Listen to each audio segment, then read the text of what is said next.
Yo, what's happening, everybody? Easy Nifty here with a PvP build this time. We're just putting out a Mag DK build, what I've been using in PvP and thoroughly enjoying.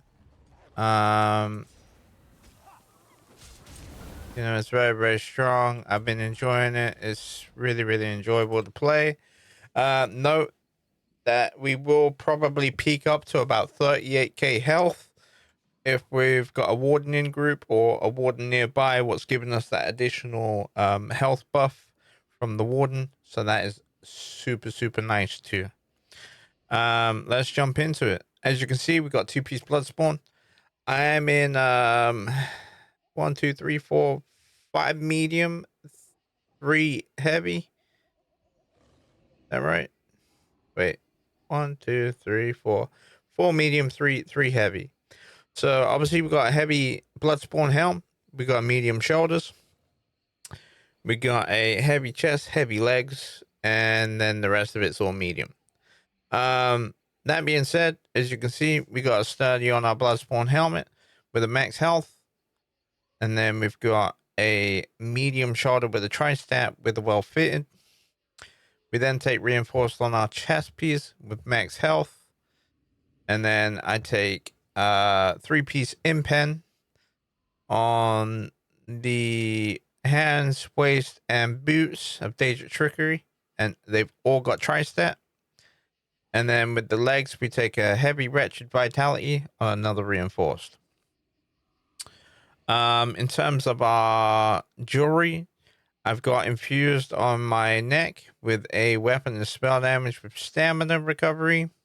It doesn't matter what way you do this. But yeah, we've got stamina recovery on 2 of them with a weapon and spell damage, and then one of them's got the mag recovery. The reason why I bury a little bit more into the stamina recovery side of things is because we do spam Noxious Breath quite often to be able to get our stacks up for our Molten Whip. So therefore, we take that additional extra recovery for that. Obviously, offensive bar, we've got 1 sword and 1 mace. Our mace is on a Nern honed within the sword stamina for that Sundred passive. And then we take poison damage on the one-handed sword with a sharpen for that extra penetration, what we lose for not having an additional mace. On our back bar, we are 5-piece wretched with a defending on our back bar, and then we have a weapon and spell damage enchant. In terms of my skills, let's start on the back bar. On the back bar, we're having Hardened Ward. We've got Revealing Flare for that extra 10% major protection. And then we have Resolving Vigor. We have Coagulating Blood. Race Against Time. I currently have Temporal Guard for minor protection, reducing my damage done taken by 5%. So we're getting minor and major protection here. This is a slottable. You can slot that out for Corrosive Armor. Which is this skill right here, which will oxidize the dragon blood in your veins, limiting the damage by 3%. So you get reduced damage.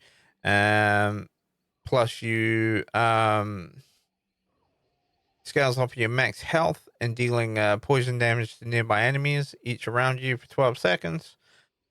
Really good for going offensive from a defensive point. Very strong ultimate. Also, I am ranking up my restoration staff, but not quite there. But when I do get this one ranked up, you will take Light's Champion from this tree. The reason why Light's Champion is really strong. And plus, if you're in a group or even if you're solo, it's still giving you that major force for the 5 seconds, increasing critical damage by 20%. And 20% of critical damage obviously gets nerfed half in Cyrodiil, but it's still 10% critical damage. So that's really solid too.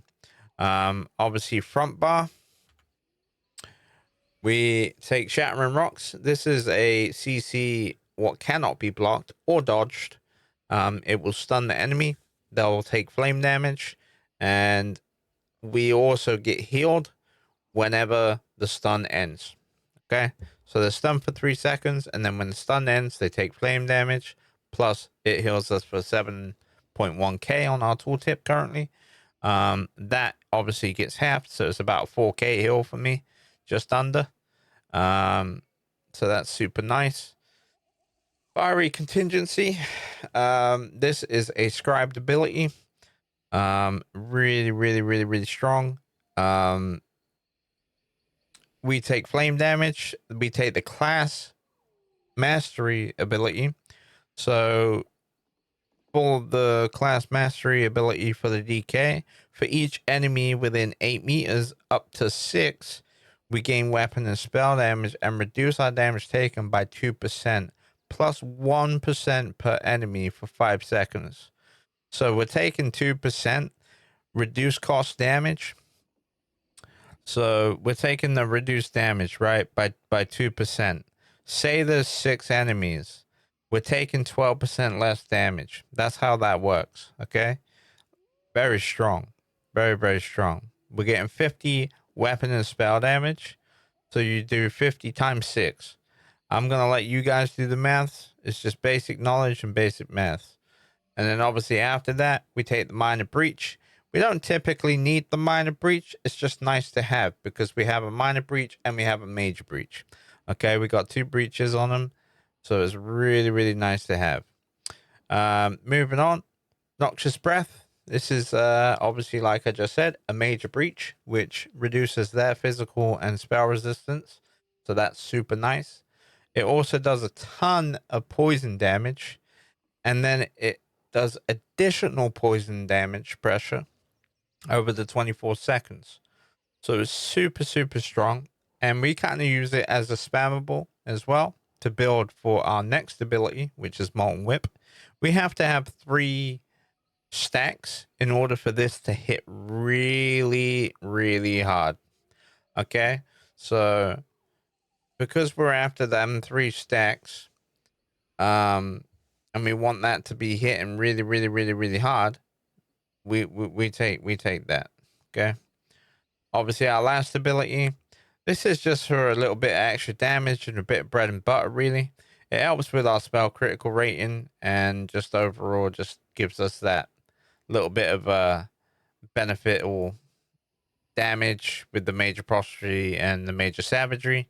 But it does do quite a bit of flame damage and it shoots up to 3 enemies every 5 seconds.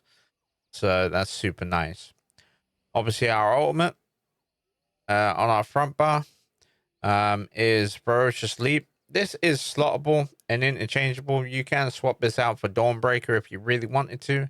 I just think if you're rocking the DK, you gotta leap, you know. I think it's just the dragon nature within us. We all love leap, you know. Also, what makes this leap really good is it does a ton of flame damage in an area to all enemies within this area. And it also knocks them back and stuns them for 2 seconds. Okay? Not only just that, we're also getting a very big damage shield that absorbs a lot of damage for 6 seconds. Okay? My shield currently says 36,320. So you have that. We're still getting about a 15k shield in PvP. So it's a very strong ultimate. It's not to be slept on. We are a stage 3 vampire. My attributes are 34 into Magicka, 30 into health to get that 35k breach health, which helps with our calculating bud, as that is scaled off of our missing health. And obviously, higher our health, higher our heals, higher our armor. Yeah, so therefore we try to reach that. Obviously back bar, I think I already covered all this. Race Against Time's really good to get out of situations and out of problems. It's just a cleanse and just allows you to get around quicker and whatnot.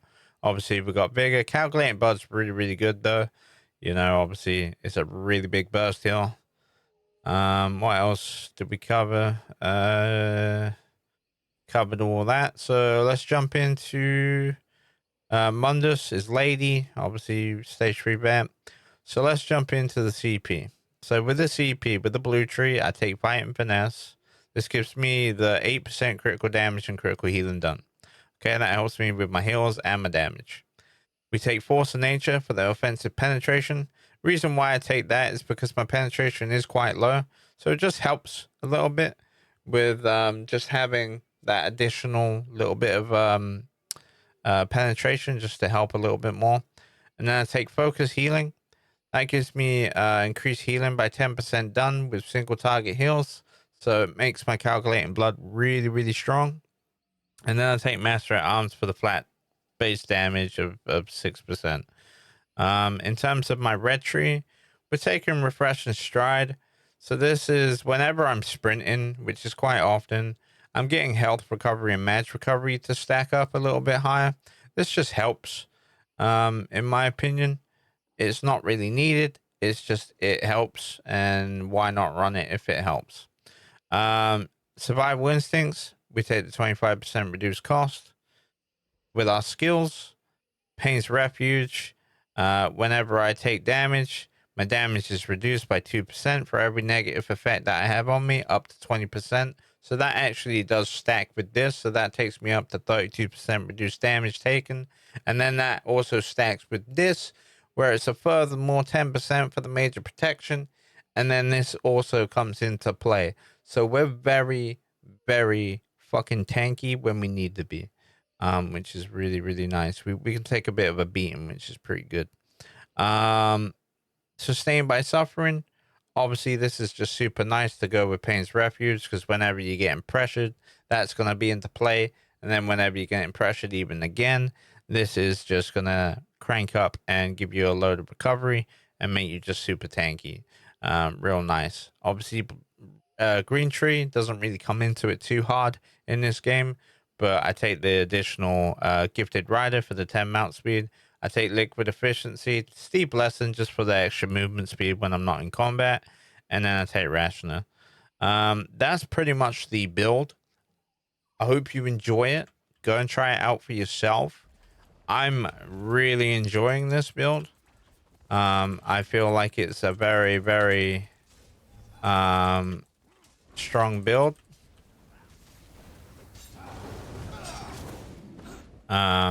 It's got good sustain. It's very strong.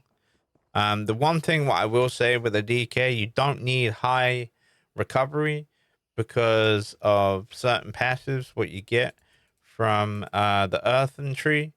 As you can see, like Battle Roar, whenever you cast an ultimate ability, you restore health, magic, and stamina. You know, you've got that. You've also got Helping Hands, where if you use an earthen ability, you restore stamina. You know, it's very, very sustainable on lower resources compared to some of the other classes out there. So yeah, very, very, very strong. I hope you enjoy it. Go and try it out for yourself. I'm gonna kill this tiger real quick because why not? But yeah, have a good one. Obviously, that all being said, we're not actually at our full stats. And the reason why is because of Daedric trickery. Okay. We're going to get a random major buff. And it'll be a either expedition, protection, mending, heroism, or vitality. So we're going to get these random buffs every 21 seconds. Every 9 seconds, eligible buffs. So let me read this better. When you deal damage, you gain one of the 5 random major buffs for 21 seconds. And they change every 9 seconds. So if we say, for example, we got Major Expedition, which is what we just got. As you could see, I was glowing yellow. If I stay in combat, right? Okay, we got Heroism right now.